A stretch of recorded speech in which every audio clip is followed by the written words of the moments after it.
CNN, in the turmoil of Eric Garner and the protests and everything else, did Ask a Cop hashtag. And Media has a whole bunch of the questions because it went really, really wrong really, really quickly. And it's like kind of like when the NYPD wanted pictures of helping cops. What did you think would happen? Really, CNN, talk about doing less with less. Here are some of the better ones. Well, better isn't bad, but still really good. Jamila Lemieux, L-M-I-E-U-X. I'm horrible with names, so oops. I have a math question. If one black man has 0 guns, 0 knives, and 2 hands, how many bullets does it take to disarm him?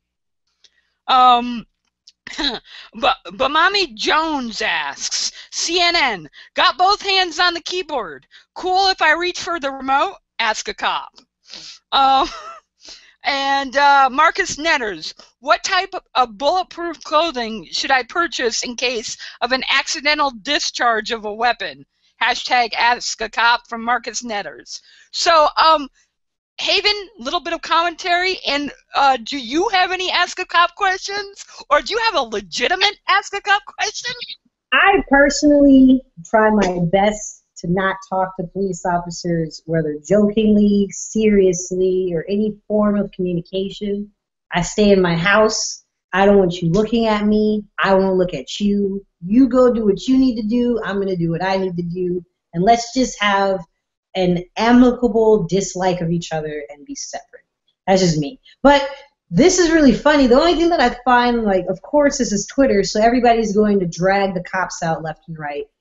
I wish that CNN would just, there's some things from the newsroom that you should adopt.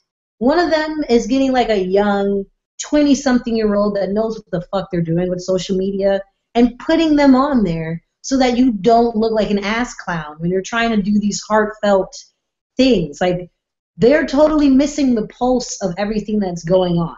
We're not at the point of let's have a conversation and ask cops things. Because people are starting to get angry, people are starting to get scared, people are starting to get frustrated.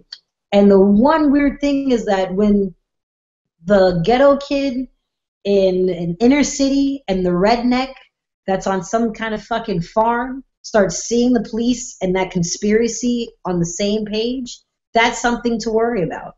So we need to start addressing people's feelings and what's going on and the anger that's behind all of this before it bubbles over, which I don't think Ask a Cop did any of that.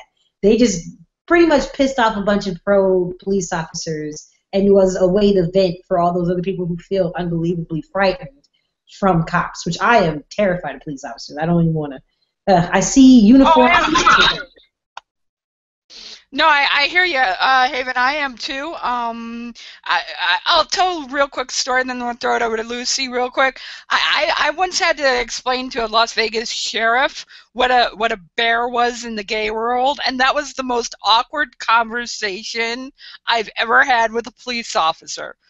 Because he wanted a description of somebody who was, ironically, on America's Most Wanted, and lived in my apartment at the time. And I said, he's like a bear. And the guy was like, what do you mean by bear? So instead of Ask a Cop, the cop asked me a question, and it was awkward. It was really, really awkward. That's what happens in my life. Awkward stuff.